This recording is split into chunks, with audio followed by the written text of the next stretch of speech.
कहां तक पढ़ लिया था मैडम ने लास्ट क्लास में?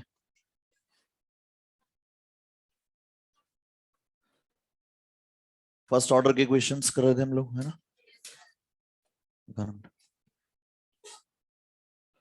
इंटरवल फॉर्मूला की बात कर ली थी हमने, है ना?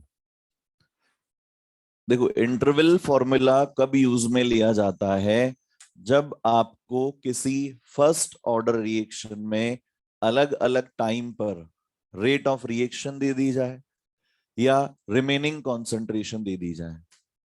अलग अलग टाइम पे रिमेनिंग कॉन्सेंट्रेशन दे दी जाए या rate of reaction. For example, question को इस तरह से फ्रेम किया गया है कि in a first order reaction, किसी फर्स्ट ऑर्डर रिएक्शन में after 20 seconds rate of reaction is this and after 40 seconds rate of reaction is also given, then determine rate constant और half life of the given first order reaction. या तो इस तरह का question बनेगा, या फिर कहा जाएगा in a first order reaction remaining concentration after 20 seconds is given and after 40 seconds concentration is also given, then find out the rate constant for the given reaction or half life time for the given reaction। तो बताओ, अगर दोनों में से कोई भी एक पता लगा लेंगे तो दूसरी वैल्यू तो पता लगाई जा सकती है।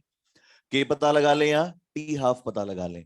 अब अगर इंटरवल फॉर्मूला नहीं है तो किस तरह से ये क्वेश्चन होता है देख लेते हैं एक बार। कोई रिएक्शन आपको गिवन है, ए गिव्स प्रोडक्ट, इस तरह से कोई भी फर्स्ट ऑर्डर रिएक्शन आपको गिवन है और आपको ये कहा गया है कि T1 टाइम के बाद में जो रिमेनिंग कॉन्सेंट्रेशन है, जिसको AT1 लिखते हैं हम लोग, ये कितनी है? फॉर एग्जाम्पल एक्स मोलर है और T2 टाइम के बाद में रिमेनिंग कॉन्सेंट्रेशन AT2 इस कितनी दी हुई है? Y दी हुई है। इसी तरह का डेटा है कब, जब हमने रिमेनिंग कॉन्सेंट्रेशन लिए। तो इट इज कॉन्सेंट्रेशन, और हम ये कह सकते हैं रेट ऑफ रिएक्शन की बात की जाए तो ये कितनी कितनी आ जाएगी? R1 और R2। दोनों केसेस कंसीडर कर रहे हैं कि T1 टाइम के बाद रिमेनिंग कॉन्सेंट्रेशन अगर दी है तो AT1 ले लेंगे और रेट ऑफ रिएक्शन गिवन है तो R1। T2 टाइम के बाद में कॉन्सेंट्रेशन गिवन है तो AT2 और अगर रेट ऑफ रिएक्शन गिवन है तो R2। ठीक है। अच्छा, इनिशियल कॉन्सेंट्रेशन की वैल्यू क्या रहेगी? इनिशियल तो दोनों में वही लिया जाएगा, A0। शुरू तो 0 से ही हो रहा है। अब हमने देखा यहां पर पहले के या फिर T1 ले लो। T1 is equal to 2.303 divided by K log of initial is what? A0 and remaining is what? AT1। फिर T2 टाइम के बाद में 2.303 divided by K log of initial is A0 and remaining is AT2। ठीक है, दोनों को divide कर दें या सब्ट्रैक्ट करें। डिवाइड करने पर तो K गायब हो जाएगा, जबकि हमें K रिक्वायर्ड है तो सब्ट्रैक्ट करना पड़ेगा। Let's say this is equation number 1, this is equation number 2 और हमने क्या किया? सेकंड माइनस फर्स्ट कर दिया। सेकंड माइनस फर्स्ट करने पर क्या हुआ? इधर तो आया T2 माइनस T1, इधर 2.303 अपॉन K को हमने कॉमन ले लिया और क्या मिला? Log of A0 divided by AT1 minus log of A0 divided by AT2, T2 minus T1, sorry, T2 minus T1। अब क्या करना है? ये प्रॉपर्टी लगा दें लॉग की, यहां पर log A minus log B is log A over B। तो इधर तो आ जाएगा T2 minus T1 2.303 divided by K और इधर लिख सकते हैं log of A by B। तो बताओ, A0 से A0 तो कैंसिल आउट हो जाएगा और ऊपर कौन आएगा? AT1 ऊपर आ जाएगा। तो ये AT1 डिवाइडेड बाय AT2 इस तरह से हमें मिला और यही क्या बन जाता है? अपना इंटरवल फॉर्मूला। इसी को आप इस तरह से भी लिखा हुआ देख सकते हैं, 2.303 divided by T2 minus T1 log of, अच्छा, AT1 is the remaining concentration after T1 time. तो क्या इसको लिख सकते हैं? A minus X1। A is the initial and X1 is the consumed amount after T1 time divided by A minus X2। ऐसा भी लिखा हुआ मिल सकता है। और अब बताओ, अगर इसको रेट की टर्म्स में लिखना चाहेंगे तो उसी के लिए हम क्या लिख सकते हैं? R1 is the rate of reaction when concentration remaining is AT1। R2 is the rate of reaction when concentration remaining is AT2। दोनों को डिवाइड कर दें अगर तो कैसे के क्या होगा? Cancel out. तो बताओ यहाँ R1 by R2 भी लिखा जा सकता है। तो K is equal to 2.303 divided by T2 minus T1 log of R1 divided by R2. R1 is the rate of reaction at time T1 and R2 is the rate of reaction at time T2. समझ में आ गई बात सबके? लिख लिया था हमने शायद, ऐसा नहीं लिखा था तो लिख लो।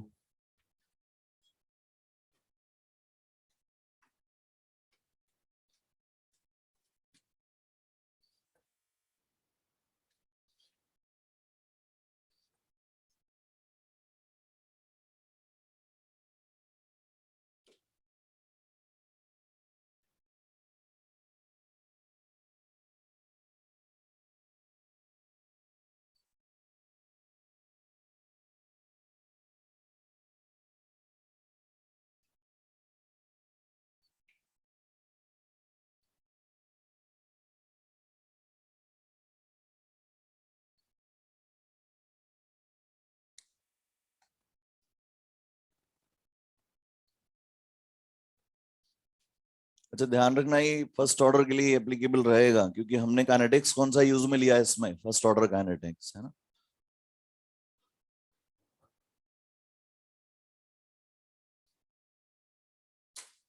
अच्छा क्वेश्चन लिखो एक। In a first order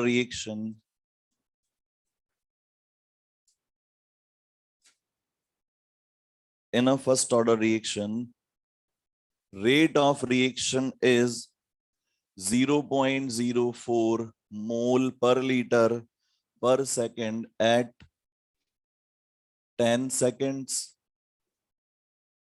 and rate of reaction is 0.03 mole per liter per second at 20 seconds. Find T 50% of the reaction.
Put कर दें वैल्यूज है ना, के निकाल लें।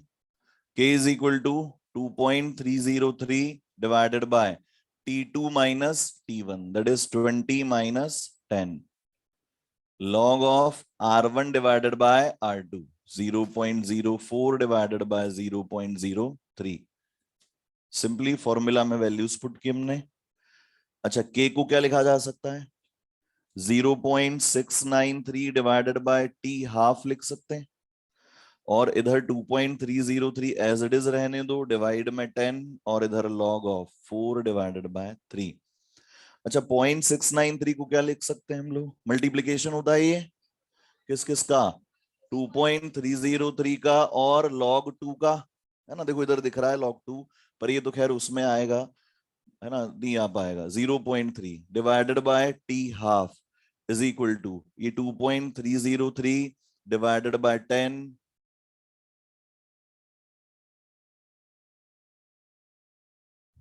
और log ऑफ 4 डिवाइडेड बाय 3, ये कैंसिल आउट कर दिया हमने इससे। और अगर log 4 माइनस log 3 निकालेंगे कितना आएगा? 0.12, है ना। log 4 is equal to 0.60 and log 3 is equal to 0.48 और log 4 by 3 is log 4 minus log 3 और ये कितना आएगा? 0.12। तो ये 0.12 आया। टी हाफ निकालेंगे तो कितना आ जाएगा? 0.30 multiplied by 10 divided by 0.12 is equal to T half. और ये आपने सॉल्व किया ही होगा, कितना आ रहा है? 300 divided by 12 that is approximately 20। Approximate क्यों? क्योंकि लॉग की वैल्यूज क्या ले रहे हैं हम? अप्रोक्सीमेट, है ना। कई बार यहाँ 3 की 0.4770 ले ली जाती है, तो अगर 24.9 या इस तरह का भी ऑप्शन है, विल गो फॉर इट। 25 नहीं है तो ऑब्वियसली दोनों नहीं हो सकते एक साथ।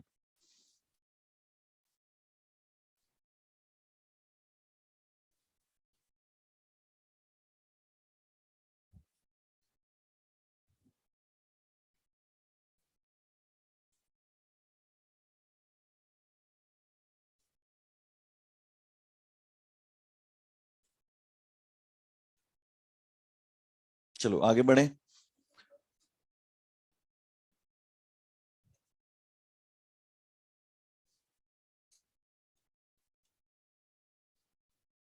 अब जो मुश्किल समय था बेटा इस चैप्टर का, वो तो लगभग गुजर चुका है ना। थोड़ा सा और बचा है, that is the calculation relating to Arrhenius, है ना। अरहेनियस इक्वेशन जो है उससे रिलेटेड कैलकुलेशंस हैं। बट अगर हमने लॉग और एंटी लॉग अच्छे से सीख लिया है तो बस सिर्फ एक मल्टीप्लिकेशन वाली दिक्कत रहेगी। अब वो तो मैं नहीं सिखा सकता था।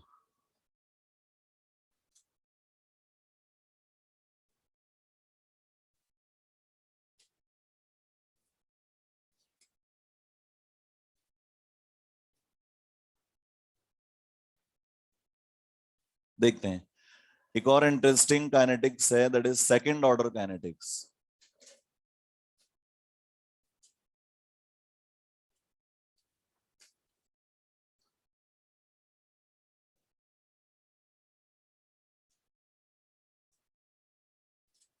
सेकंड ऑर्डर काइनेटिक्स मतलब क्या हुआ? Rate of reaction is directly proportional to square of the concentration of reactant। For example A gives B, और इसके लिए लिखा हमने R इज इक्वल टू के ए रेज टू पावर 2, या फिर minus D A over D T is equal to के A raise to power 2। तो this is differential form of rate expression.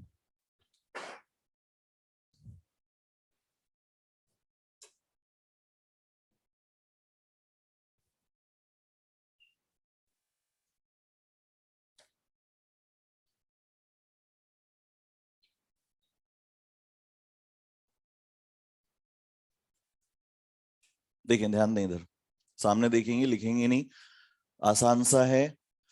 और इसमें भी डायरेक्ट मेथड अप्लाई किया जा सकता है। देखो कैसे, पहले तो हम ये देखें कि हमें इसको इंटीग्रेट करना रहेगा। और इंटीग्रेशन की बात करें तो अगर आपको दिया हुआ है x raise to power n dx, किसके इक्वल होता है? x raise to power n+1 divided by n+1। यहां पर आ जाते हैं बेटा, यहां पर आप क्या लिख पाएंगे? Minus of D A over A raise to power 2 is equal to K D T. Minus को उधर ले जाएं और ए को ऊपर ले आए तो क्या लिख पाएंगे? A raise to power -2 D A is equal to minus of के डी टी। इसको इंटीग्रेट कर दें, कहां से कहां तक? 0 से t तक इंटीग्रेट कर देंगे। तो इसको इंटीग्रेट करेंगे, लिमिट्स रहेंगी 0 से t तक। A raise to power -2 D A is equal to minus of K, 0 से t तक इसको इंटीग्रेट कर देंगे। अब ध्यान दें, यहां पर क्या आएगा? ए रेज टू पावर, ये क्या है? ये वैल्यू हो गई हमारी n की, तो -2 + 1, तो ऊपर तो क्या आ जाएगा -2 + 1, और डिवाइड में क्या आ जाएगा -2 + 1। ठीक है, लिमिट्स क्या रहेंगी 0 से t तक इज इक्वल टू -(kt). ठीक है, अब देखते हैं आगे। ये -2 + 1 बाहर जाके क्या बन जाएगा -1, और इस माइनस से ये वाला माइनस कैंसल आउट कर दें। ठीक है, अच्छा ये एक बार अपर लिमिट पुट कर दें t, और एक बार लोअर लिमिट, तो ये a⁻⁴ में बताओ क्या है, -1 है क्या, तो a⁻⁻1 कौन सा है t, minus of a⁻⁻1 0 is equal to kt, ऐसा लिखा जा सकता है। इसको क्या लिख दें 1/80 -1/a0 is equal to kt। This is the integrated rate expression for second order reaction. काफी मिलता जुलता है किससे, जीरो ऑर्डर से। जीरो ऑर्डर में क्या है a0 - at is equal to kt, यहाँ क्या है 1/80 - 1/a0 is equal to kt। याद रखने का बहुत आसान तरीका है, a0 बड़ा होता है, at छोटा होता है, तो जीरो ऑर्डर में दोनों चीजें ऊपर हैं, तो a0 - at आएगा, बड़े में से छोटी वैल्यू सब्ट्रैक्ट करेंगे। अच्छा यहाँ इनवर्स में जा रहे हैं, तो बताओ इनवर्स में 1/80 छोटा आएगा या 1/a0 छोटा आएगा, क्योंकि ये एक बड़ी वैल्यू है, तो एक बड़ी वैल्यू से डिवाइड करने पर 1 को छोटी वैल्यू मिलेगी, और 1 को छोटी वैल्यू से डिवाइड करने पर बड़ी वैल्यू मिलेगी, तो इस तरह से हम याद कर सकते हैं। अच्छा इसके लिए हाफ लाइफ का एक्सप्रेशन बता दो, हाफ लाइफ टाइम एटी किसके इक्वल हो जाएगा, a0/2 के इक्वल, तो 1/a0 divided by 2 -1/a0 is equal to kt half. तो यहां से आप कह सकते हैं t1/2 t half is equal to 1/k, तो अलग कर दें, और ये 2 - 1 दैट इज 1, 1/a0, तो क्या लिखा जा सकता है directly 1/k/a0। This is the expression for half life in second order reaction. अब देखो खास बात क्या, अच्छा मुझे बतानी है, तुम नहीं देख रहे। Rate of reaction is independent of initial concentration of reactant in zero order, but half life is directly proportional. First order में rate of reaction is independent of the concentration, but half life is directly proportional. Sorry, first order में rate is directly proportional, half life is independent. Second order में rate of reaction is directly proportional to square, but half life is inversely proportional to initial concentration. मतलब जितनी ज्यादा concentration लेंगे उतना ही कम half life time होगा। समझ रहे हैं बात को, तो ये अलग ही तरह का काइनेटिक्स है। इसका एग्जांपल अभी सामने आएगा तो क्लियर होगा कि ये किस तरह से प्रोसीड कर रहा है ना, लिख लेंगे इसको।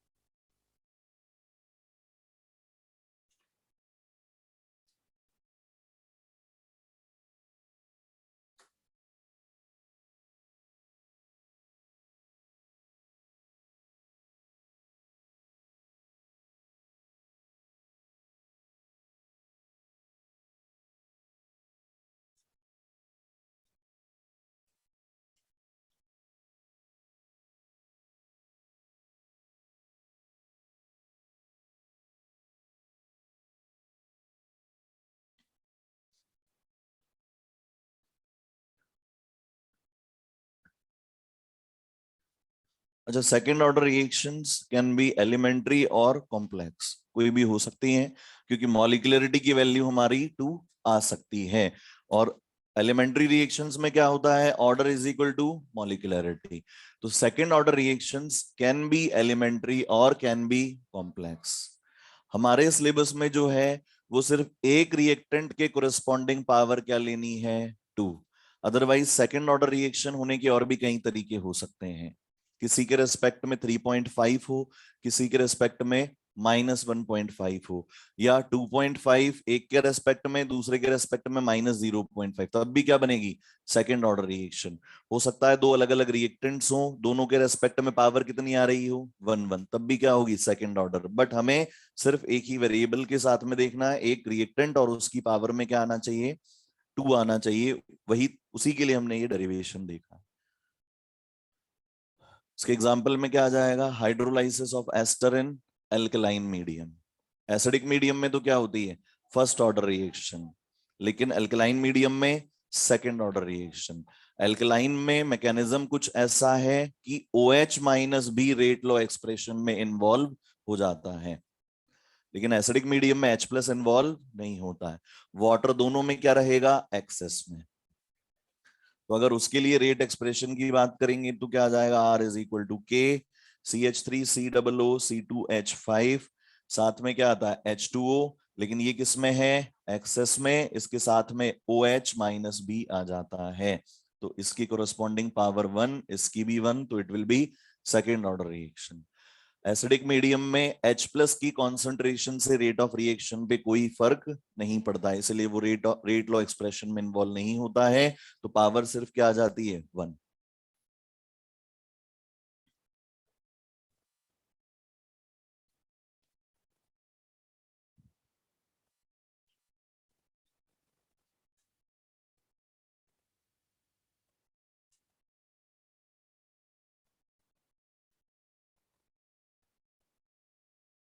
फर्स्ट ऑर्डर रिएक्शन दोनों हो सकते हैं।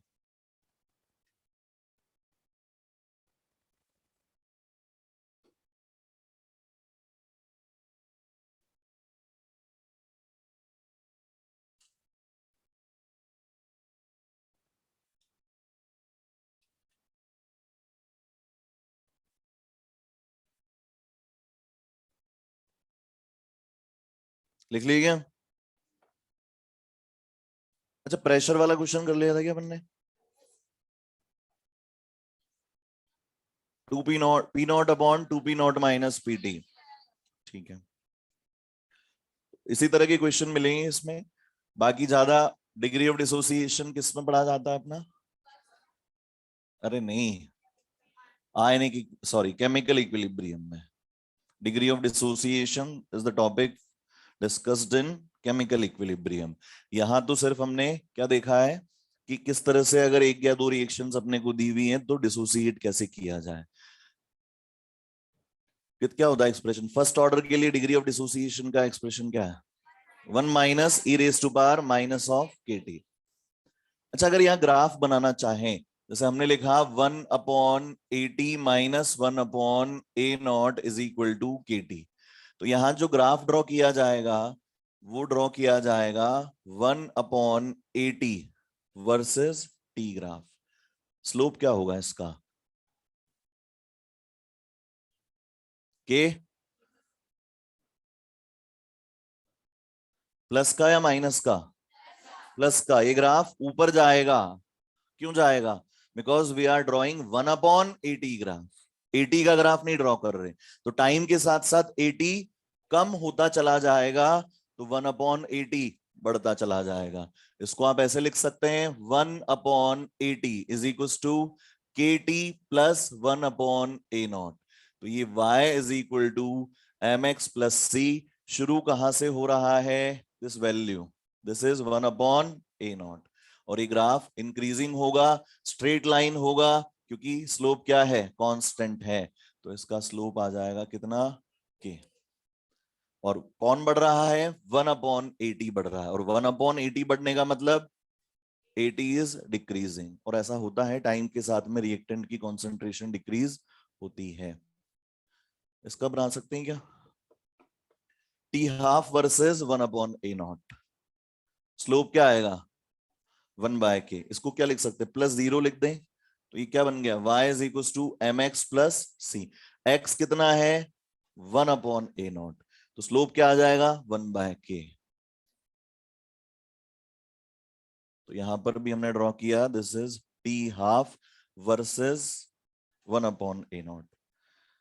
शुरू कहां से होगा? ओरिजिन से, क्योंकि इंटरसेप्ट कितना है 0, और इंक्रीजिंग रहेगा, स्ट्रेट लाइन रहेगा with the slope is equal to 1/k। बना रहे हैं फटाफट से।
बना लिए।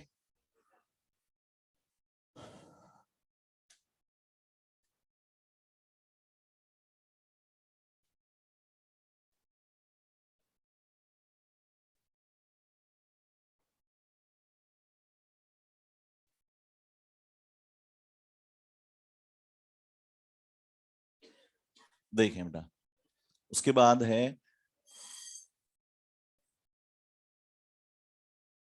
nth order reactions.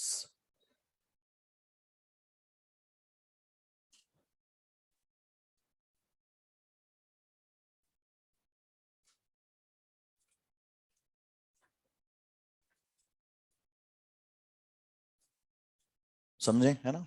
इधर देखेंगे, लिखना किसी को भी कुछ नहीं है अभी, वरना फिर समझना रह जाएगा। देखो, कोई भी एक रैंडम रिएक्शन हमने यहां पर ली है, ए गिव्स प्रोडक्ट, ठीक है, और इसके लिए कहा गया है ये किस तरह की रिएक्शन है, nth ऑर्डर की रिएक्शन है, तो हमने लिखा R इज इक्वल टू के A raise to power n, और इसी को क्या लिखा जा सकता है, minus D A over D t. ठीक है, यहां से हमने क्या लिखा, d A over A raise to power n is equal to minus of के डी टी। बोलो, लिख सकते हैं क्या? और यहां से हमने लिखा a raise to power minus of n d A is equal to minus of k into d t. ठीक है, माइनस को उधर ले गए। अब इसको इंटीग्रेट करना है कहां से कहां तक, 0 से t तक। a raise to power minus n d A is equal to minus of k बाहर 0 से t डी टी। और अभी हमने एक इंटीग्रेशन देखा था बेटा कि अगर इंटीग्रेट किया जाए x raise to power n dx को, तो ये क्या मिलता है, x raise to power n plus 1 divided by n plus 1।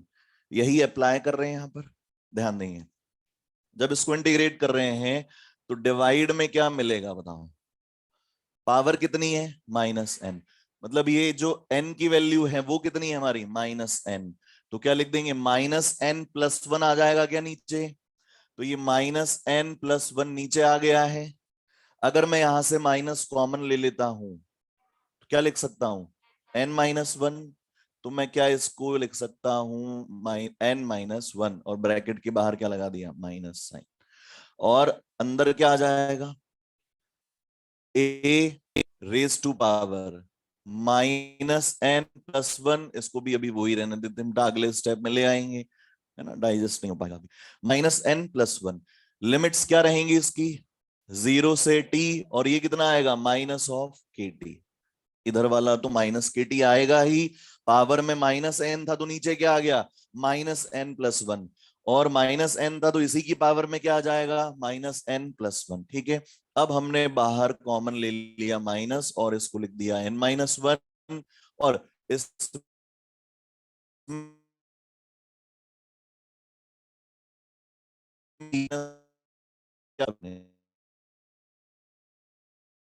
को माइनस कैंसिल आउट कर दें, तो यहां तो सिर्फ बच जाएगा 1/n-1। और यहां लिमिट्स पुट करें तो बताओ बेटा, टी पुट कर देंगे।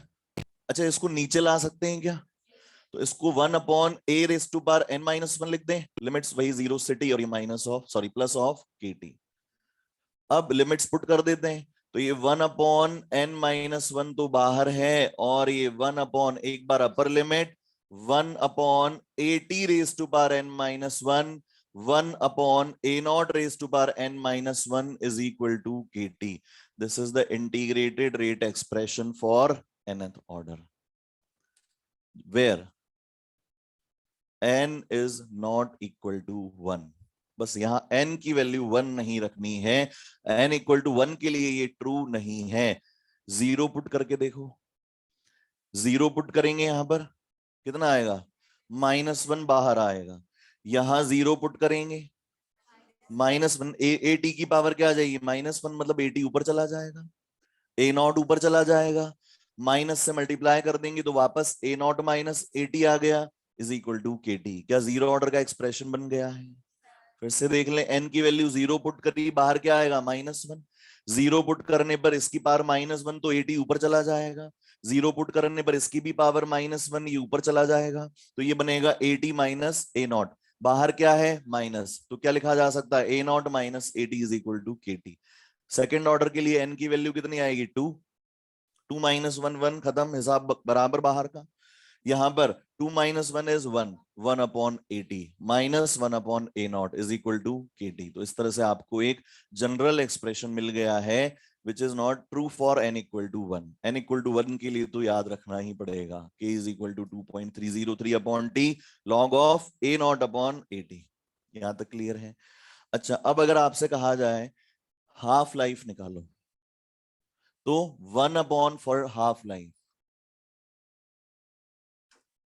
तो क्या लिख दें? 1/n-1 तो as it is, bracket A t कितना हो जाएगा? a0/2। अच्छा, इस पूरे की पावर n-1 है, तो a0/2 की पावर भी पूरे की n-1 होगी। तो इसको मैंने लिखा 1/a0/2 minus 1/a0/n-1 is equal to के टी हाफ। इसको सॉल्व कर लें, बताओ, यहां से 2 ऊपर जाएगा तो ये 1/n-1 तो एज इट इज रहेगा। ऊपर क्या लिख सकते हैं? 2n-1 minus 1/a0n-1 is equal to के टी हाफ। और यहां से अगर टी हाफ लिखना चाहते हैं तो ये कितना आता है? 1/n-1 और bracket 2n-1 minus 1/a0n-1। This is the expression for k है। This is the expression for half life of nth order reaction। Check करें क्या? जीरो ऑर्डर के लिए क्या था? a0/2k था, तो यहां पर 2n-n-1, बताओ, 2 की पावर -1 और ये -1, तो 2 की पावर -1 मतलब 1/2। 1/2 -1 कितना हुआ? -1/2, तो ये 2 नीचे आ जाएगा इधर। और a0n-1 मतलब a0 की पावर -1, ये कहां चला जाएगा? ऊपर। और यहां जीरो पुट करेंगे तो बाहर से क्या मिलेगा? -1। तो -1/2 इस माइनस से क्या बन जाएगा? +1/2। फॉर्मूला क्या मिलेगा? a0/2k। सेकेंड ऑर्डर के लिए क्या था? 1/ka0। सेकेंड ऑर्डर के लिए क्या था? 1/ka0। चेक करते हैं, 2 - 1 खत्म, बाहर 1, 1/k तो एज इट इज रहेगा बाहर। यहाँ 2 - 1 1, 2 मतलब 2, 2 - 1 इज 1, और नीचे a0 2 - 1 मतलब पावर 1, तो ये 1/ka0 ही रहेगा। ठीक है ना? तो इसमें से अपने को फॉर nth ऑर्डर डेरिवेशन पे तो जाना नहीं है बेटा, सिर्फ ये वाला और ये वाला एक्सप्रेशन आप लिख लें, है ना? और इच्छा है डेरिवेशन लिखने की तो वो भी लिख सकते हैं। ये हमने इसलिए लिया है क्योंकि यहां से एक इंपॉर्टेंट कॉन्सेप्ट निकल के आने वाला है हाफ लाइफ वाले फॉर्मूला से, है ना? लिख लेंगे।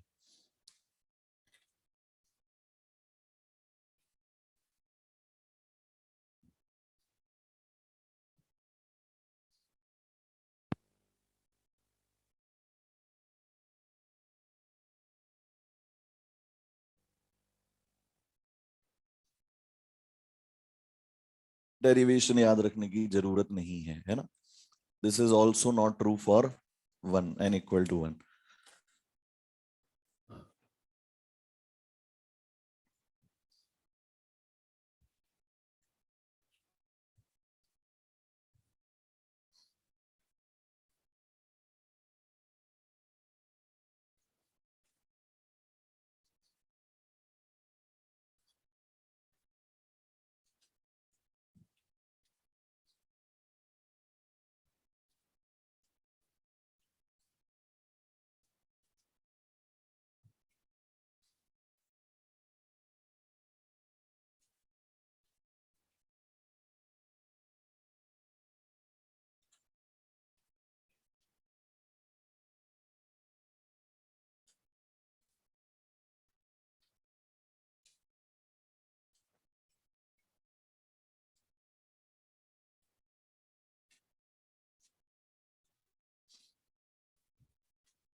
अच्छा, इसको याद करने का तरीका बता दूं बेटा।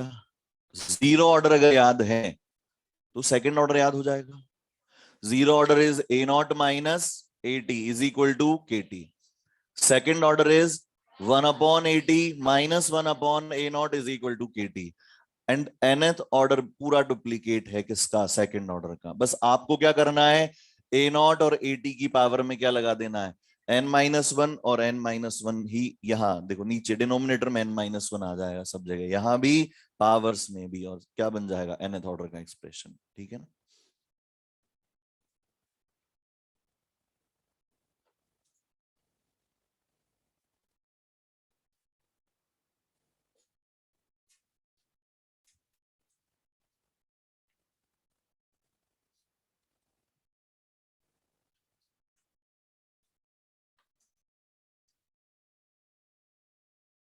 एक क्वेश्चन दिया था बेटा मैंने कल। अरे इतने शांत मत बैठ जाया करो भोले बन के।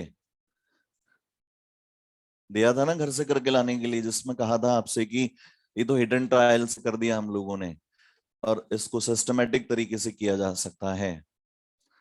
देखा था क्या घर जाके? फिजिक्स के फॉर्मूला से कर दिया, बढ़िया बात। फिजिक्स वाले अपने यहां से ले जाते हैं काइनेटिक्स के फॉर्मूले। हाँ बिल्कुल।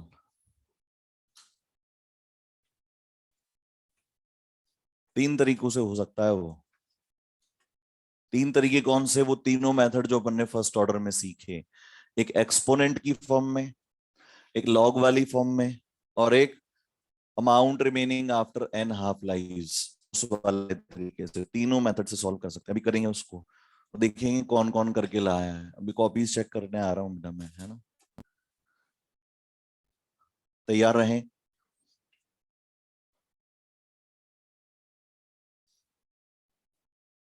लिख लिया सब लोगों ने? चलो ध्यान दें बेटा, ये वाला एक्सप्रेशन को देखें, टी हाफ के एक्सप्रेशन को।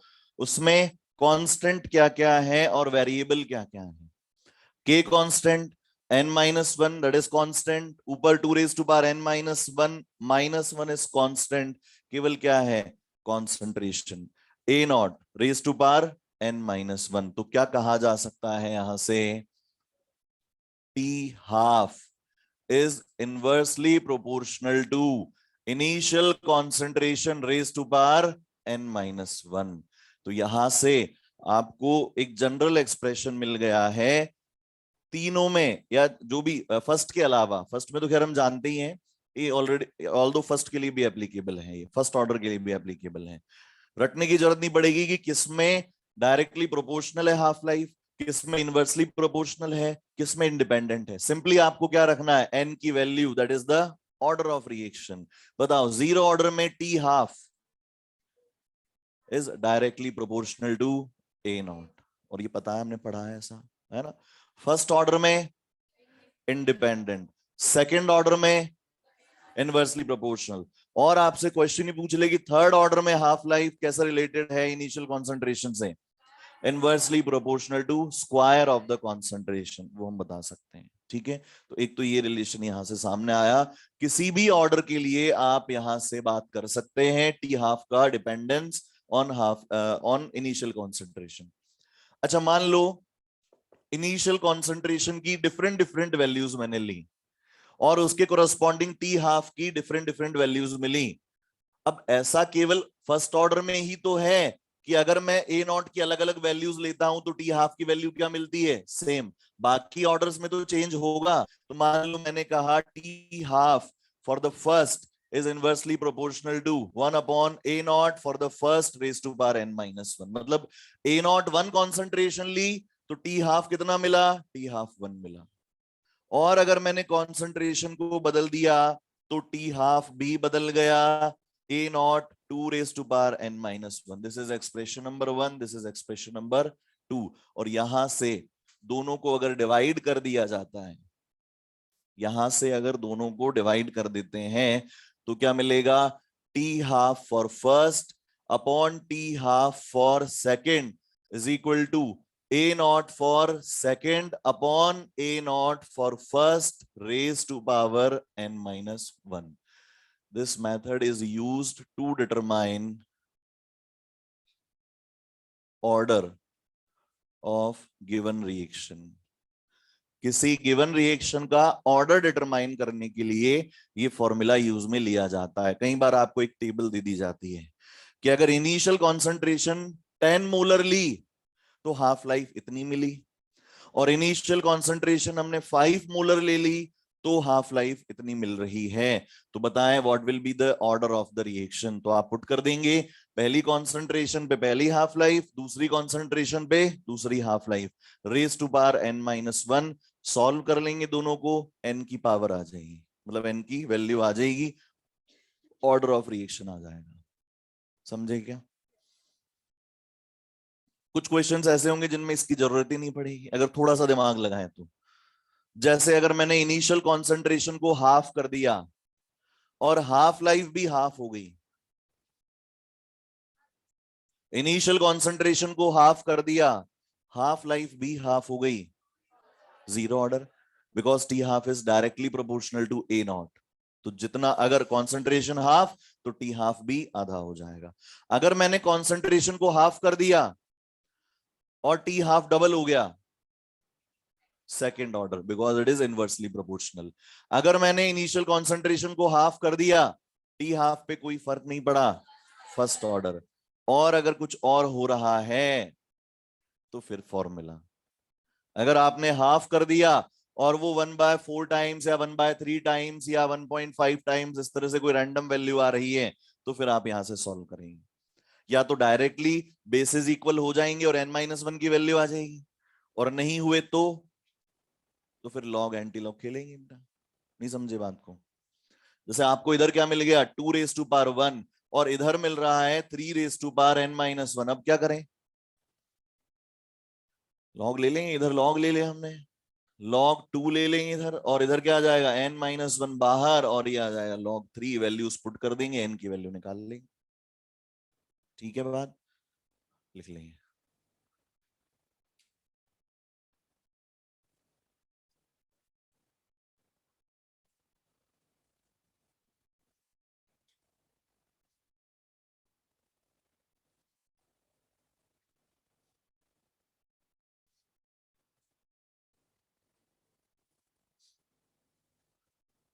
और जो लोग लिख चुके होंगे वो थर्ड ऑर्डर के लिए डायरेक्ट इंटीग्रेटेड रेट एक्सप्रेशन और हाफ लाइफ का एक्सप्रेशन लिखे अपनी कॉपी में।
Third order.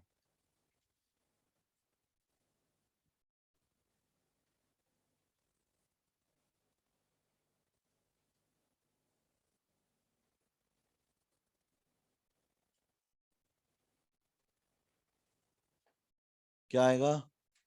1/2 बाहर, 1/80 raised to power 2, 1/A0 raised to power 2 is equal to KT। Simply n की वैल्यू पुट कर देनी है। nth ऑर्डर में क्या था? n-1, 3-1 दैट इज 2, पावर में n-1 अगेन 3-1 2, 2 और ये KT। अच्छा यहाँ पे A0/2 रखोगे, पूरे का स्क्वायर है, ऊपर क्या जाएगा? 2 या 4? 4 चला जाएगा।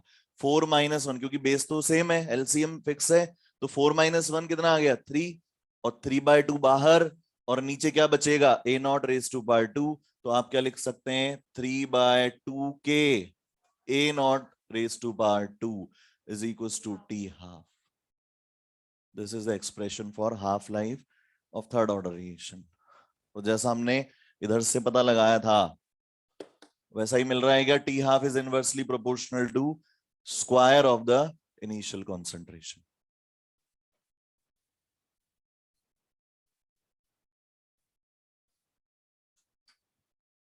चलो कुछ क्वेश्चंस करते हैं।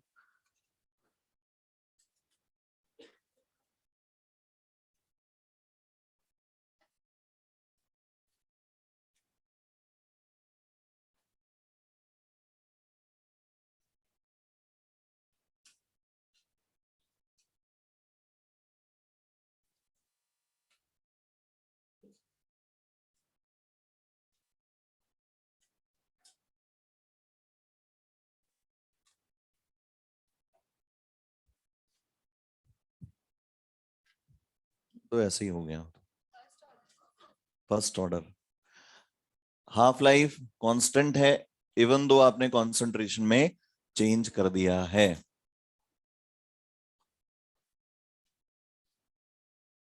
और अगर 25 सेकेंड्स,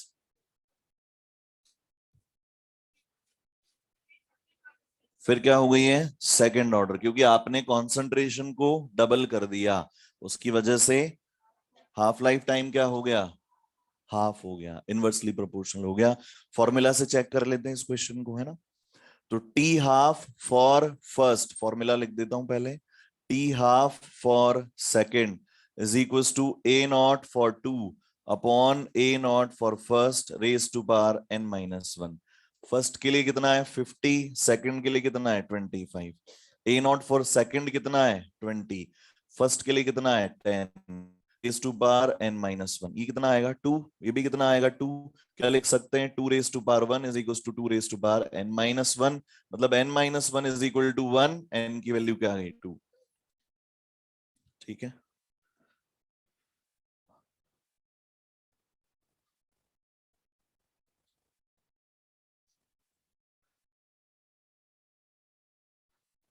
फॉर अ रिएक्शन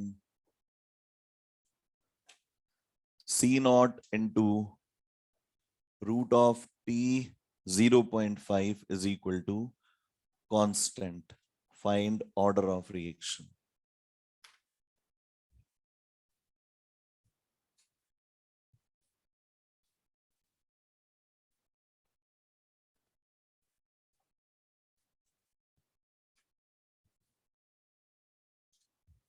ये थर्ड ऑर्डर रिएक्शन है।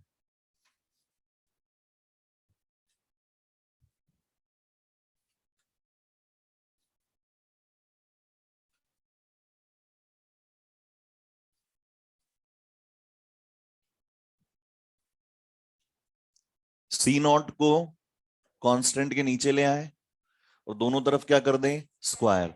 तो आप देख पाएंगे टी हाफ की प्रोपोर्शनलिटी या इनवर्सली प्रोपोर्शनलिटी किसके साथ है? हाँ, C0 स्क्वायर के इनवर्सली प्रोपोर्शनल, है ना। तो हम यहां पर लिख देंगे under root of t, half है ये 0.5 मतलब, is equal to constant divided by C0, दोनों तरफ स्क्वायर कर देंगे तो टी हाफ जो भी है वो कांस्टेंट डिवाइडेड बाय C0 का स्क्वायर। और हमने देखा था T half is inversely proportional to C naught raised to power n minus 1. Compare कर लें, n minus 1 किसके इक्वल हो गया? 2. n इक्वल टू क्या हो गया? 3. So it is third order reaction.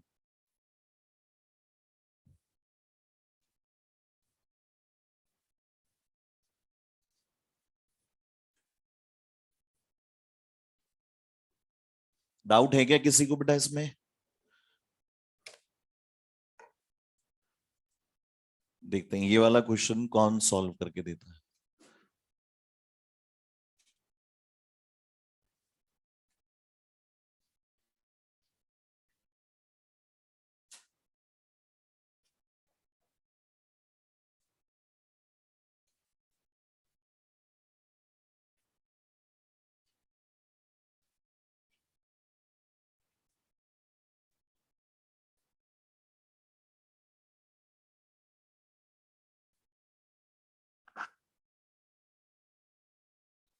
If theta is equal to tan inverse 0.5, OP is equal to 2 liter mole inverse, then find initial rate of reaction, and this is a obviously second order reaction. अगर नहीं भी दिया होता तो हमें पता है कि ये 1/80 वर्सेस टी ग्राफ क्या मिल रहा है? स्ट्रेट लाइन मिल रहा है, and it is for second order reaction. आपको रेट ऑफ रिएक्शन बतानी है, इनिशियल रेट ऑफ रिएक्शन.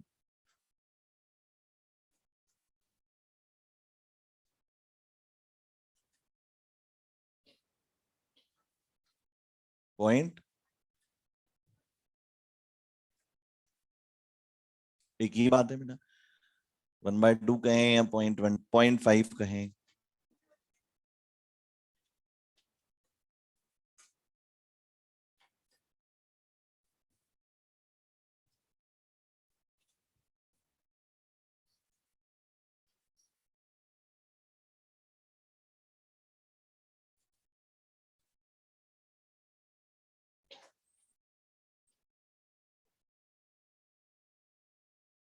सही हो बेटा तुम. वैसे कहीं एक छोटी सी जगह गलत हुई हो.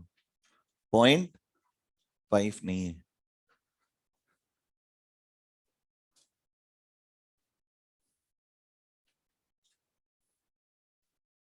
देखें आपके वर्चुअल फ्रेंड्स में से आया है कि किसी का नहीं आया.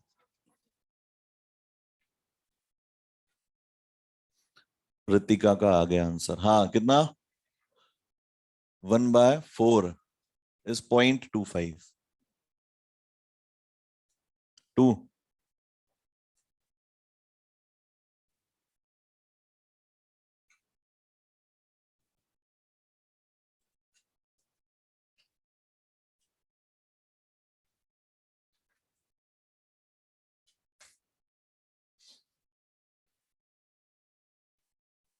अरे कितना आसान सवाल है ये.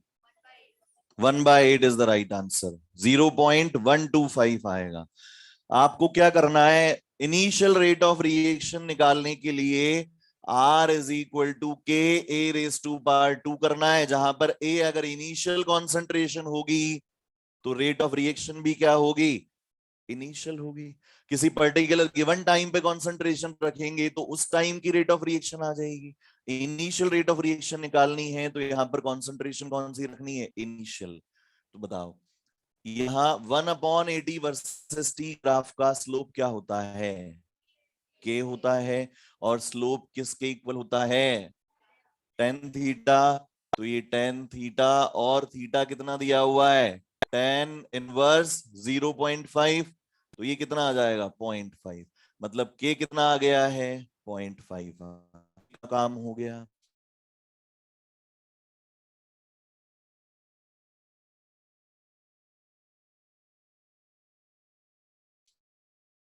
P is equal to intercept is equals to 1/A0 is equal to 2.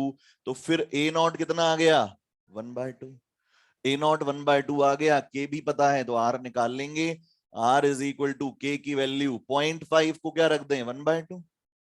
और A की वैल्यू, A0 की वैल्यू 1/2 और इसका स्क्वायर, तो ये 1/8 दैट इज 0.125 मोल पर लीटर पर सेकेंड रेट ऑफ रिएक्शन। नहीं आई बात समझ में? नहीं आई दिखती है ना? कितने लोगों की नहीं आई समझ में बात?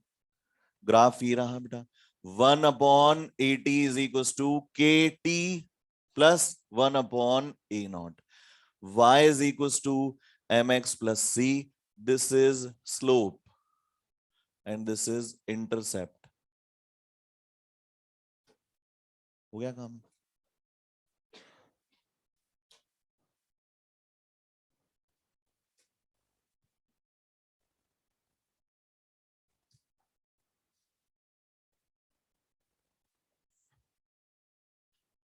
बढ़े आगे, क्वेश्चन लिखो अगला।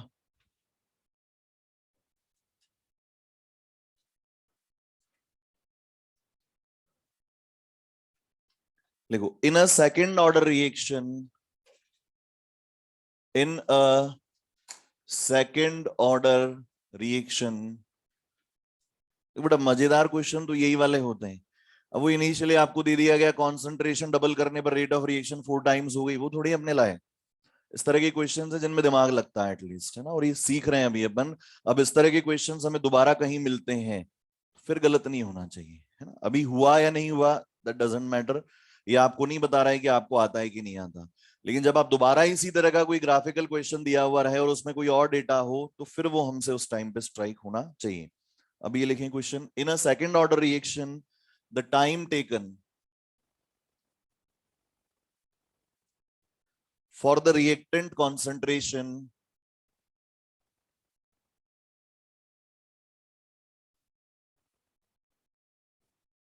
to decrease from 0.8 molar to 0.4 molar in 10 seconds. What will be the time taken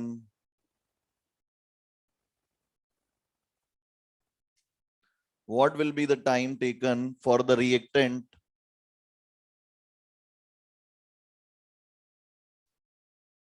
to decrease concentration from 0.8 molar to 0.1 molar? 0.8 molar से 0.1 मोलर होने में कितना टाइम लगेगा?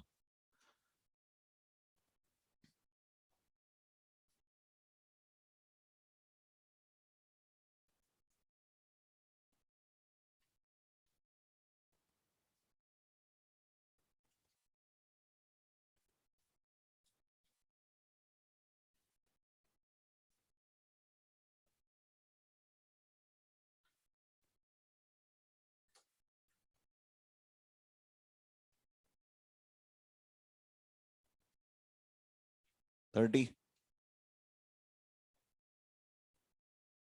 और कोई?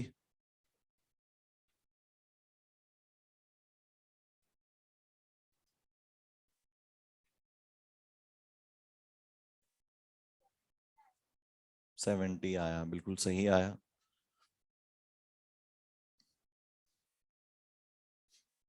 देखो बेटा, इस पर्टिकुलर क्वेश्चन को डायरेक्ट किया जा सकता है ना। फॉर्मूलाज तो हमारे पास है ही हेल्प करने के लिए, उनकी मदद से तो सॉल्व किया ही जा सकता है। लेकिन जब भी सेकंड ऑर्डर का या इस तरह का कोई क्वेश्चन आता है तो आपसे उम्मीद ये की जाती है कि आप डायरेक्ट कर लें, डेटा इसी तरह से कुछ होता है। देखो, 0.8 से 0.4 होने में कितना टाइम लगा? 10 सेकेंड्स का। और सेकेंड ऑर्डर काइनेटिक्स किस तरह का होता है? T half is inversely proportional to A naught, या कॉन्सेंट्रेशन।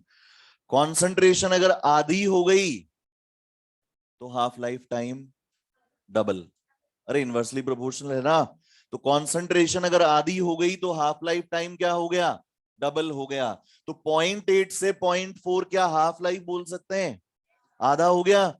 कितना टाइम लगा? 10 सेकंड। तो 10 सेकंड में 0.8 से 0.4 हो गया। लेकिन अब क्या हुआ? कॉन्सेंट्रेशन आधी हो गई क्या? तो अब हाफ लाइफ टाइम क्या मिलेगा? डबल।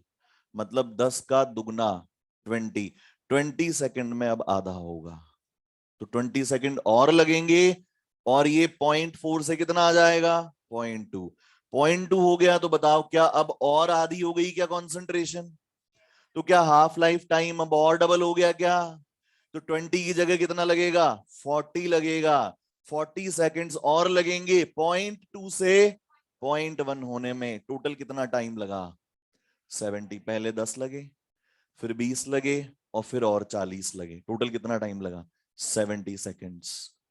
समझ में आ रही है? फिर से सुनेंगे। सेकंड ऑर्डर में कॉन्सेंट्रेशन और हाफ लाइफ इनवर्सली प्रोपोर्शनल है। अगर कॉन्सेंट्रेशन आधी हुई तो हाफ लाइफ टाइम क्या हो जाता है डबल। तो पहले 0.8 था, तो हाफ लाइफ टाइम कितना था 10 सेकंड्स, तो 0.8 से 0.4 होने में लगे 10 सेकंड। अब 0.4 होते ही कॉन्सेंट्रेशन क्या हो गई आधी, पहले की आधी हो गई, हाफ लाइफ टाइम अब क्या हो गया डबल, तो अगला हाफ लाइफ टाइम कितना हो जाएगा 20 सेकंड्स। तो 20 सेकंड्स में कितना हुआ 0.4 से 0.2, अब और आधी हो गई कॉन्सेंट्रेशन। अब अगला हाफ लाइफ टाइम क्या हो गया और डबल 40 सेकंड, 40 सेकंड में कितना आएगा 0.2 से 0.1 आएगा, है ना। तो ये 0.8 से 0.4 मोलर हुआ किसमें 10 सेकंड्स में, 0.4 से 0.2 मोलर हुआ 20 सेकंड में, और 0.2 से 0.1 मोलर हुआ 40 सेकंड्स में। टोटल कितना टाइम लगा 70 सेकंड्स का टाइम लगा। और फॉर्मूला से कैसे करेंगे, के निकाल लेंगे पहले, दूसरे में पुट कर देंगे, 1/80 minus 1/A0 is equal to के टी। और दूसरा कौन सा है 1/A0, सॉरी 1/80 कितना है 0.1, 1/A0 इज 0.8, के वही रहेगा, और टी हमें पता लगाना है, चाहे तो पहले वाले से के निकाल के दूसरे में रख दें, या दोनों को डिवाइड कर लें, टी आ जाएगा आपके, सेम आंसर मिलेगा 70 सेकेंड्स।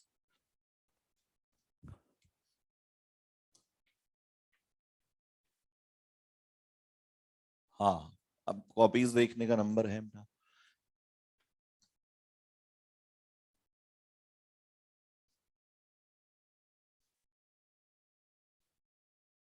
क्वेश्चन दिया था ना लास्ट क्लास में, किया किसी ने? बताओ, इतने कम लोग हैं।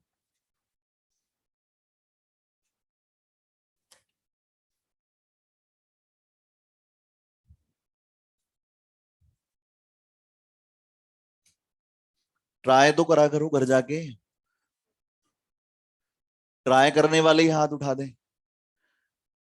ईमानदारी से, because honest is the best policy. ठीक है, अब बाकी लोगों ने ट्राई करना भी ठीक नहीं समझा। अच्छा, तुम तो ये सोचते हो कि बस किसी दिन तुम्हें सुबह नींद से जगाया जाए, उठाया जाए, और गले में स्टेथोस्कोप पहना दिया जाए कि बेटा अब आपसे अब डॉक्टर कहलाएंगे। एक बार देखा करो बेटा, जितनी मेहनत हम कर रहे हैं, क्या हम उस प्रोफेशन को डिजर्व कर रहे हैं? जिन लोगों ने एटलीस्ट ट्राई भी नहीं किया है बेटा, एक बार वो घर जाके शक्ल देखें कांच में जाके, और देखें कि अगर अभी के अभी आपके गले में स्टेथ पहना दिया जाए, शर्म नहीं आएगी? मैंने किया क्या है ऐसा? अपने आप को इस लायक बनाओ। और ये शुरुआत हुई है बेटा, और ये जोश है वो धीरे धीरे ठंडा पड़ता हुआ सा नजर आ रहा है हमें। स्टार्टिंग के 4-5 दिन तो बहुत जोश था कि भाई पढ़ाई करनी है और डॉक्टर बनना है, फिर क्या हुआ, अब हम कंफर्टेबल होने लगे चीजों के साथ। किया तो भी ठीक है, नहीं किया तो क्या होगा, एक बार पूछेंगे सर और चल पड़ेंगे आगे। ऐसा ही करेंगे बेटा, और ऐसा ही होता है। पर अपने को उस फ्लो में नहीं जाना है बेटा। कितने लोग हैं बेटा, कितने लोग हैं इस दुनिया में, और दुनिया छोड़ो, तुम तो इंडिया में कितने लोग हैं, और आपके पर्टिकुलर स्टेट में कितने लोग हैं, और दिन ब दिन बढ़ते चले जा रहे हैं। क्या सबको आप जानते हैं किसी तरीके से? नहीं जानते, कुछ ही लोगों को जानते हैं, क्योंकि कुछ एक्स्ट्रा एफर्ट उन्होंने किए हैं, कुछ अपनी आइडेंटिटी बनाई है। अपन लोग भी खो जाएंगे अगर हमने कुछ ना कुछ अचीव नहीं किया, कुछ ना कुछ एक्स्ट्रा एफर्ट्स नहीं किए, और बाहर निकाल के एक फेस नहीं बने, तो खो जाएंगे बेटा। फर्क क्या है हम में और जानवरों में? वही ऑर्गेनिजम्स हैं बेटा, धीरे धीरे ग्रो करते हैं, एक लाइफ स्पान खत्म करते हैं, और उसके बाद खत्म। कौन जानता है उनको? मेहनत करो भाई, और ट्राई करा करो चीजों के। जूझा करो, टाइम वेस्ट नहीं हुआ। अगर आपका क्वेश्चन नहीं सॉल्व हुआ है, टाइम वेस्ट नहीं हुआ है, आपने वो टाइम इन्वेस्ट किया है। अब जब सॉल्व होगा तो कहीं ना कहीं टेक्निकल पार्ट में कहीं उलझे होंगे, वो क्लियर होगा, और बाकी का सारा तो रिवीजन हो रहा है आपका, दोबारा देखने की जरूरत नहीं उस तरह के क्वेश्चन को। अदरवाइज समझ ही नहीं आएगा, गलती कहाँ कर बैठती मैं। जब मैंने सॉल्व करने की कोशिश नहीं की, सामने के सामने सॉल्व कर दिया गया है, मैंने अपनी तरफ से कोई एफर्ट नहीं लगाया है, तो अगर मेरे सामने ये चीज दोबारा आती है तो मुझे नहीं पता है कि मैं कहाँ गलती कर सकती हूँ, गलती करने वाले पॉइंट्स कहाँ हैं। एटलीस्ट ट्राई किया तो पता लगा कि इस पॉइंट पे आके स्ट्रक हुआ। और आलस में तो क्या बेटा, कोई कुछ नहीं कहने वाला तुम्हें। और ये कंपलसरी स्टडी, मैं फिर से वही हर एक क्लास में कहता हूँ कि ये कोई कंपलसरी स्टडी नहीं है, ऑप्शनल है। हम लोगों ने चूज किया है कि हम लोगों को प्रिपेयर करना है नीट के लिए। वो तो जबरदस्ती पढ़ाने वाली बात तो खत्म हो गई 12वीं क्लास तक, कि पढ़ना ही है 12वीं के बाद, वरना कॉलेज में एडमिशन कैसे मिलेगा। मिल सकता है, अभी भी मिल सकता है तुम लोग को, बट अभी हमने सोचा है कि भी कुछ अलग करके दिखाना है, प्रिपरेशन करनी है। तो जोर नहीं आ रहा है आपको, तो सिर्फ एक टास्क दिया गया है, एक सिलेबस आपको दिया गया है कि ये सिलेबस आप लें, इसको पढ़ लें, समझ लें, और इसके ऊपर बेस्ड एक टेस्ट आपसे लिया जाएगा। अगर आप पास हुए तो आपको डॉक्टर बना दिया जाएगा। तो जबरदस्ती नहीं है कोई, इंटरेस्ट रखो, घर जाके पढ़ो, सीखने की कोशिश करो, है ना, वरना चलता रहेगा बेटा, कोई कुछ नहीं कहने वाला। मुझे आज लगा, मैंने आज कहा, हो सकता है मैं नेक्स्ट टाइम पूछूं और सिर्फ आगे बढ़ जाऊं। कोई फर्क किसी को नहीं पड़ने वाला है, फर्क आपको पड़ रहा है। और घर जाके 5-10 मिनट देने थे अपने कुछ, इसमें तो अपन सीख जाते कि इसमें होने क्या वाला है, और एक क्यूरियोसिटी रहती कि सर क्लास में सॉल्व करवाएंगे और मुझे वेट करना है कि सॉल्व होगा कैसे। होती ना क्रेविंग, देखा हो आप लोगों ने, अच्छे बच्चे जो आपके साथ में रहते हैं, आप भी अच्छे हैं, ऐसी बात नहीं है, लेकिन जिनके मार्क्स बहुत ज्यादा, जिनको हम अपने से एडवांस समझते हैं, उनमें डिफरेंस क्या है अपने में और उनमें? उनमें क्रेविंग होती है। वो घर पे जाके क्वेश्चन सॉल्व कर रहे हैं और उनको नहीं क्वेश्चन सॉल्व होता, तो उनके दिमाग में चिंता यही है कि वो क्वेश्चन सॉल्व क्यों नहीं हुआ मुझसे, और इंतजार रहता है अगली क्लास का, कि मुझे अगली क्लास में सबसे पहले क्वेश्चन पूछना है, मुझे देखना है ये सॉल्व कैसे होगा, और तब जाके उनका दिमाग आराम पाता है। हमें भी ऐसा ही बनना है। और वो कहाँ से आएगी क्रेविंग? जब आप सॉल्व करोगे घर जाके, है ना। अब देखते हैं क्वेश्चन क्या था अपना, ए और बी। उनके लिए कहा गया था कि इनिशियल कॉन्सेंट्रेशंस क्या है, सेम है। तो इनिशियल कॉन्सेंट्रेशन सेम हमने मान ली ये, और इसका टी हाफ हमें दिया गया था 54 था, ए का 54 सेकेंड्स, और इसके लिए टी हाफ क्या दिया गया था, 18 सेकेंड्स दिया गया था। और हमें कहा गया था कि वो टाइम बताओ जब दोनों की कॉन्सेंट्रेशंस में क्या रिलेशनशिप आ जाए, concentration of A should be equal to 4 times of concentration of B, है ना। तो वो चेक करना है। तो ध्यान दें, let after T time concentration of AT should be equal to 4 times of concentration of BT। T time के बाद में मान लिया कि कितने टाइम बाद, टी टाइम बाद, जो भी टी हमें कैलकुलेट करना है, let it be the value T. T time बाद ऐसा हुआ कि ए की कॉन्सेंट्रेशन किसके इक्वल आ गई, 4 टाइम्स ऑफ बी के इक्वल आ गई। अब हमें पता है number of half lives of A, बताओ टोटल टाइम कितना है, टी। मान लो अगर टोटल टाइम 20 सेकंड का रहा होता, एक हाफ लाइफ टाइम 5 सेकंड का है, तो 20 सेकंड में कितनी हाफ लाइफ हो गई, 4 हो गई क्या? कैसे पता लगाया? Given total time divided by half life time. यहां पे टोटल टाइम कितना है, टी, और ए का हाफ लाइफ टाइम कितना है, 54। कितनी हाफ लाइव्स हो गई, टी बाय 54 हो गई क्या? और number of half lives of B कितनी हो गई, टी डिवाइडेड बाय 18। कोई दिक्कत यहां तक किसी को भी? उसके बाद एक फॉर्मूला हमने देखा था, amount remaining after n half lives, amount remaining after n half lives is equal to A naught divided by 2 raise to power n, where n is number of half lives. Check कर लेते हैं। तो बताओ T time बाद ए का कितना amount बचेगा, initial concentration कितनी है ए, और 2 एज इट इज है, और नंबर ऑफ हाफ लाइव्स कितना है, टी बाय 54। बी के लिए remaining concentration after T time कितना होगा, इनिशियल अमाउंट कितना है, A divided by 2 raised to power n, number of half lives कितना है, t/18। ये दोनों का रिमेनिंग अमाउंट है आफ्टर टी टाइम। और अकॉर्डिंग टू द कंडीशन दोनों क्या होने चाहिए, इस रिलेशन में होने चाहिए। तो AT is equal to 4 times of BT। AT की value A divided by 2 raised to power t by 54 is equal to 4 times of BT। BT की जगह पे क्या आ जाएगा, A divided by 2 raised to power t by 18। ऐसा ही है क्या, A से A कैंसिल आउट हो जाएगा, 2 ऊपर आके क्या बनेगा, 2 raised to power minus t by 54। ये 2 raised to power 2 लिखा जा सकता है, और ये ऊपर आके क्या बनेगा, 2 raised to power minus t by 18। बताओ इधर क्या लिखते हैं, minus t divided by 54 is equal to 2 minus t divided by 18। इसको सॉल्व कर लें, टी की वैल्यू आ जाएगी आपके पास 54 seconds. T is equal to 54।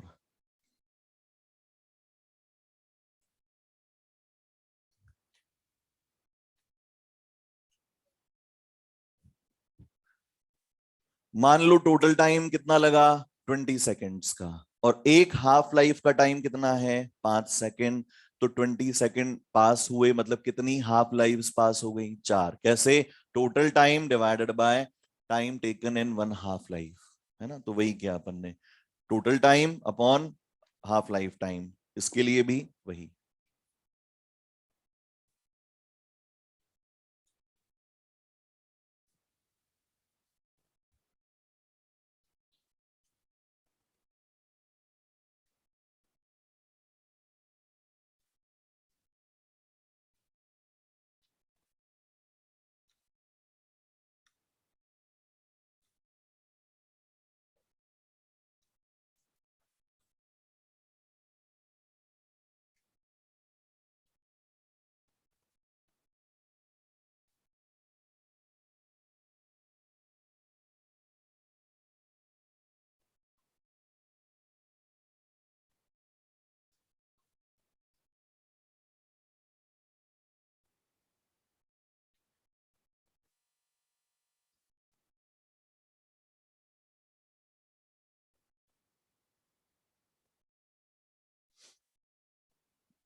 बिल्कुल करेंगे बेटा, जगह खाली हो जाए एक बार।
एक्सरसाइज के क्वेश्चन कल डिस्कस करेंगे अपन लोग, जितना असाइनमेंट दिया हुआ है उतना, है ना, जितना अभी मिल जाएगा उतना।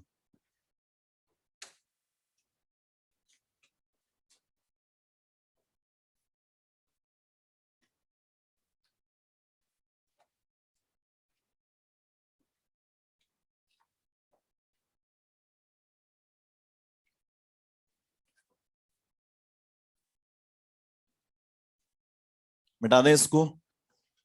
देखो इसी में पूरा सॉल्व नहीं कर रहा हूं, आपको आइडिया दे रहा हूं, सॉल्व हो जाएगा उससे, लॉग के मेथड से कैसे सॉल्व करना है। फॉर ए रेट कांस्टेंट क्या ले लेंगे, K1, है ना, और टी तो वही रहेगा।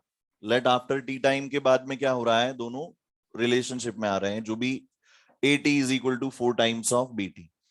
और इसके लिए ए नॉट की वैल्यू कितनी आ जाएगी, मान लो ए, और इसके लिए मान लो हमने कहा रिमेनिंग कॉन्सेंट्रेशन कितनी आ गई, एक्स। सिमिलरली यहां फॉर बी रेट कांस्टेंट क्या हो गया, K2, टाइम कितना लगा टी, ए नॉट की वैल्यू ए, और सॉरी बी नॉट की वैल्यू ए, और बी टी की वैल्यू कितनी आ जाएगी, वाई मान लेते हैं, फिर बाद में लिख देंगे x is equal to 4 times of y, है ना। तो अब इसके लिए एक्सप्रेशन क्या लिखेंगे अपन, t इज इक्वल टू 2.303, या इसको वैसे लिख लेते हैं अपन, K1 T1 divided by, sorry K1 T divided by 2.303 is equal to log of A naught divided by AT, और इधर क्या लिख दें, K2 divided by 2.303 into T is equal to log of A divided by Y। ठीक है, क्या किया जाए, यहां पर सबट्रैक्ट कर लें क्या इसको, टी निकालना है ना अपने को, डिवाइड करने पर तो टी कैंसिल आउट हो जाएगा, तो क्या कर लें, सबट्रैक्ट कर लिया जाए। तो सेकंड माइनस फर्स्ट कर लो, या फर्स्ट माइनस सेकंड कर लो। तो हमने क्या किया, मान लो इसको दिया नंबर 2 और इसको दे दिया नंबर 1, और हमने कहा सेकंड माइनस फर्स्ट, तो ये K2 T divided by 2.303 minus K1 T divided by 2.303 is equals to log of A by Y minus log of A by X। अब क्या करना है, ये T divided by 2.303 common, T divided by 2.303 common आ गया, K2 को क्या लिख सकते हैं, 0.693 divided by 18, T half, sorry 0.693 upon T half. K2 किसके लिए है, बी, और बी के लिए हाफ लाइफ टाइम कितना है 18, minus 0.693 divided by 54 is equal to, यहां से क्या लिखा जा सकता है, log A minus log Y minus of log A plus of log X, है ना, ये नेगेटिव लगा हुआ है, तो अब ब्रैकेट लगेगा, तो ये log a नेगेटिव हो जाएगा और log x positive, log a से log a कैंसिल आउट हो गया। अच्छा, log y को क्या लिखा जा सकता, सॉरी क्या होना चाहिए, x is equal to 4y, तो x की जगह पे क्या लिख दें, 4y लिख दें क्या, तो इधर t divided by 2.303, 0.693 divided by 18, 0.693 divided by 54, और इधर क्या लिख देंगे, माइनस ऑफ लॉग वाई तो एज इट इज है, प्लस ऑफ वाई, एक्स को क्या लिखना है 4y, तो लॉग 4y लिखेंगे, तो लॉग 4 प्लस लॉग y। ठीक है, लॉग y से लॉग y कैंसिल आउट हुआ, एक ही अननोन बचा है यहां पर, दैट इज t, यहां से भी t निकालेंगे तो वही आएगा 54। लिख लें इसको और फिर हेडिंग नोट करें, कॉलिजन थ्योरी।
हाँ क्या?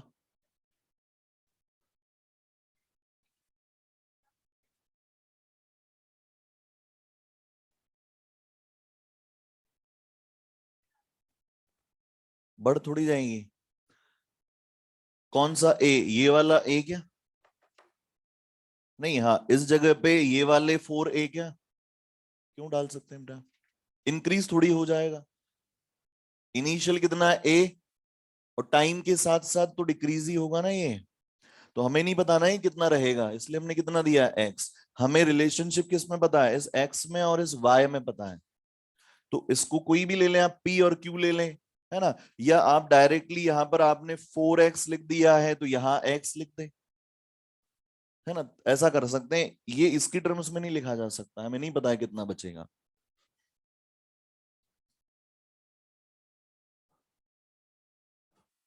मिटा दें? समझ में आ गया ना सबके? दो अलग अलग रिएक्टेंट्स हैं, कंपाउंड्स हैं, तो दोनों के लिए के की वैल्यूज अलग अलग होंगी। सेम टाइम बाद दोनों की कॉन्सेंट्रेशन में रिलेशनशिप बनेगा, that is A T is equal to 4 times of B t. तो ए नॉट दोनों के लिए सेम दिया हुआ है कॉन्सेंट्रेशन, इसके लिए एक्स हो गई तो मान लो इसके लिए वाई। दोनों के एक्सप्रेशंस बनाए, सब्ट्रैक्ट कर लिया, ए वाली टर्म को गायब कर दिया, और एक्स को क्या लिख दिया हमने? 4y। वाई से वाई गायब हो गया, केवल एक ही वेरिएबल बचा है, दैट इज टी। सॉल्व करके कैलकुलेट कर लेंगे, ठीक है ना? और तरीके हैं पर काफी हैं, है ना? हेडिंग नोट करें, कॉलिजन थ्योरी।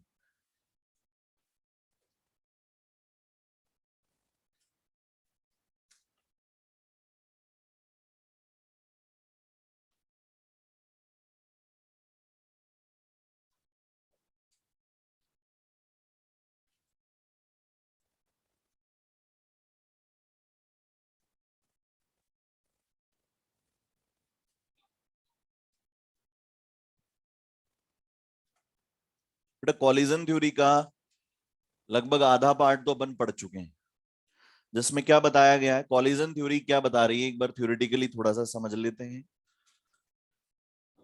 कॉलिजन थ्योरी में ये एज्यूम किया गया है कि reactant molecules are hard spheres, और जब वो आपस में इफेक्टिवली कोलाइड करते हैं तभी वो प्रोडक्ट फॉर्मेशन करते हैं, अदरवाइज प्रोडक्ट फॉर्मेशन नहीं होता है। और इफेक्टिवली कोलाइड करने के लिए दो फैक्टर्स का होना जरूरी है। One is energy factor and other one is orientation factor. Orientation factor की बात अपन ने कर ली है कि अकेला मॉलिक्यूल टूट सकता है, दो मॉलिक्यूल्स आपस में इफेक्टिवली कोलाइड कर सकते हैं एक ही बार में, तीन मॉलिक्यूल्स भी टकरा सकते हैं, लेकिन तीन से ज्यादा मॉलिक्यूल्स का एक बार में टकराना पॉसिबल नहीं है। तीन भी रेयर है, तीन से ज्यादा के लिए पॉसिबिलिटी बिल्कुल भी नहीं है। तीन से ज्यादा अगर है तो वो क्या होगी? एक कॉम्प्लेक्स रिएक्शन। और उसमें किसकी बात करनी पड़ेगी हमें? मैकेनिज्म की। और मैकेनिज्म में किसकी बात करनी पड़ेगी? स्टेप्स की, बिकॉज स्टेप्स आर एलिमेंट्री। वो एक बार में कोलाइड करके प्रोडक्ट बना रहे हैं या इंटरमीडिएट्स बना रहे हैं, ठीक है? अब रिएक्शन कंटेनर की अगर बात करें तो रिएक्शन कंटेनर में पर सेकेंड, पर यूनिट वॉल्यूम, पर यूनिट वॉल्यूम मतलब पर एमएल में, 1 सेंटीमीटर क्यूब में एक सेकंड में 10⁻25 से 10⁻28 के बीच में इतने कॉलिजन्स होते हैं। So this value is called as collision frequency. इसी को क्या कहा जाता है? Collision frequency. The number of collisions per unit time per unit volume in the reaction container is called as collision frequency, जिसकी वैल्यू कहां से कहां लाया करती है? 10⁻25 से 10⁻28 के बीच में लाया करती है, ठीक है? और सारे कॉलिजन्स, ये सारे के सारे कॉलिजन अगर प्रोडक्ट बना दें तो फिर reaction within no time खत्म हो जाएगी, लेकिन ये सारे कॉलिजन्स प्रोडक्ट नहीं बनाते। केवल इफेक्टिव कॉलिजन्स जो हैं वो प्रोडक्ट बना सकते हैं अगर वो प्रॉपरली ओरिएंटेड हो। केवल इफेक्टिव कॉलिजन्स प्रोडक्ट बना सकते हैं अगर वो प्रॉपरली ओरिएंटेड होंगे, तो फिर प्रोडक्ट का फॉर्मेशन होगा। समझ में आ रही इतनी बात? अब एनर्जी का फैक्टर अपन डिस्कस कर लें, है ना? उसके पहले लिख लें कुछ चीजें अपनी कॉपी में। The number of collisions per unit time per unit volume in reaction container are called collision frequency. That is approximately equal to 10 raised to power 25 to 10 raised to power 28, represented by Z. Z से इसको represent किया जाता है. All collisions do not form product. Only effective collisions forms product.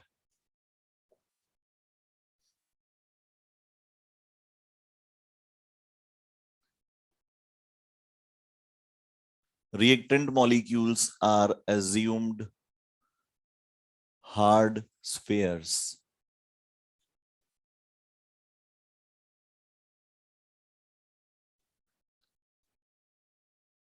This theory is only applicable for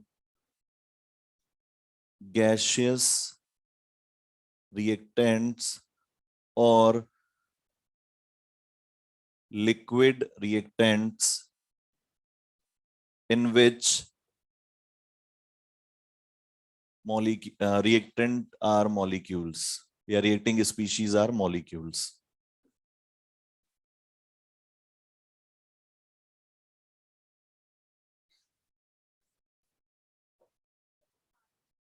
हाँ, hard spheres है ना. reacting species are molecules. तो कहाँ एप्लीकेबल है ये थ्योरी? इसकी लिमिटेशन है ये केवल गैसियस रिएक्टेंट्स पे ही एप्लीकेबल होगी. और लिक्विड रिएक्टेंट्स पे कब एप्लीकेबल होगी? जब रिएक्टेंट स्पीशीज क्या होंगे? मॉलिक्यूल्स. एटम्स नहीं होने चाहिए. क्या होने चाहिए? मॉलिक्यूल्स.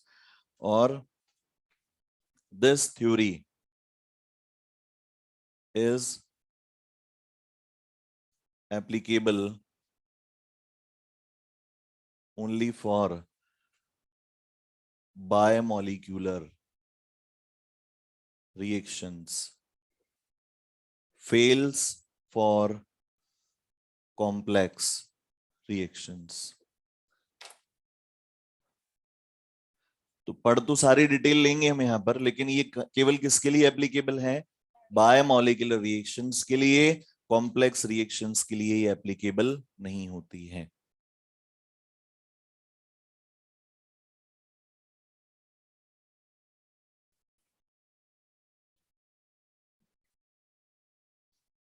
है ना.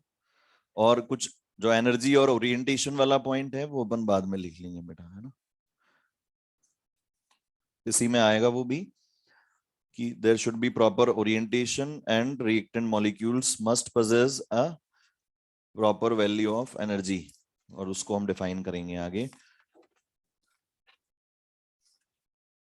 हाँ, तो वही 77 तक ही है बेटा क्वेश्चंस आपके एक्सरसाइज 1 में. तो और 2 और 3 में क्या करना है?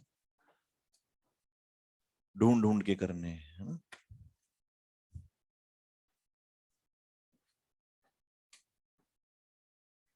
चलो ठीक है बेटा.